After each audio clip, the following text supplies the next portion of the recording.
How to judge the distance of your car's front and rear when parking. Many new drivers don't know how to judge.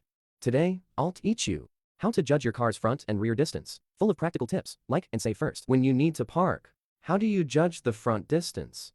Simply look at the lower edge of your side mirror. As long as this lower edge can see the bottom of the curb. Okay, keep driving forward. Drive until you can see the bottom of the curb. See, can you now see the bottom of the curb?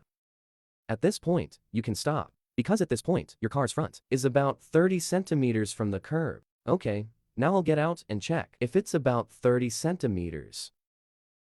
See, it's about 30 centimeters, right? Very nice. If you find this useful, open the GX app and vote for me.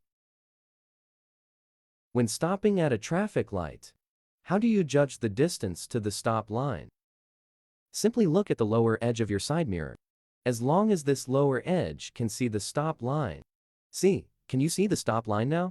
Then it's okay. At this point, your car's front should be about 30 centimeters from the stop line. See, it's about 30 centimeters, right? A very nice stop. Stopping at this distance won't affect pedestrian traffic. See, isn't it beautiful? When you need to reverse, and there's a car behind you, look at your rearview mirror. When the rearview mirror only shows the rear car's windshield, meaning you can't see its hood, only the windshield, then stop. Okay, keep reversing. Reverse until you can't see the hood. See, can you still see a bit of the hood? Okay, keep reversing. Reverse until you completely can't see the hood, then stop. See, you can't see the rear car's hood. Now, only its windshield. Okay, at this point, you can stop. Okay, now I'll get out and check how much distance is left behind us. It should be about 50 centimeters. See, it's about 50 centimeters, right? Stopping at this distance is also very nice. Now, if you're reversing and there's a curb behind you, how do you judge the rear distance? You also look at the side mirror, but not the lower edge. Instead, look at the front door handle in the mirror. This is the front door handle. That's the rear door handle. You just need to look at the front door handle. Okay, keep reversing. Reverse until the curb aligns with the front door handle. Then you can stop. Okay, see, are they aligned now? The front door handle and the curb are aligned, right?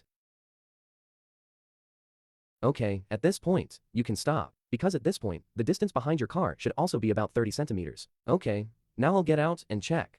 See, it's also about 30 centimeters, right? Stopping at this distance is very safe and nice. When you need to parallel park, just look at the highest point of your wiper blade. Okay, I'll turn the steering wheel to the right. Turn right and drive forward until the wiper blade's highest point aligns with the curb. Okay, see, are they aligned now? The curb and the wiper blade's highest point are aligned, right?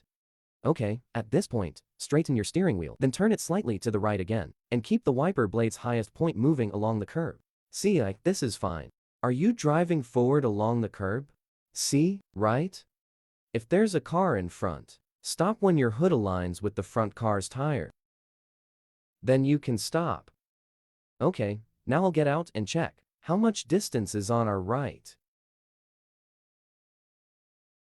See, it's about 30 centimeters, right? Very nice. Okay, let's get back in the car. At this point, when we drive out, we can drive straight out. No need to reverse. Okay, I'll turn the wheel fully and drive out. See, our right front won't scrape the car in front because we stopped when our hood aligned with the front car's tire. Okay, now turn the wheel fully left and drive forward. Okay, see, you can just drive away without scraping it.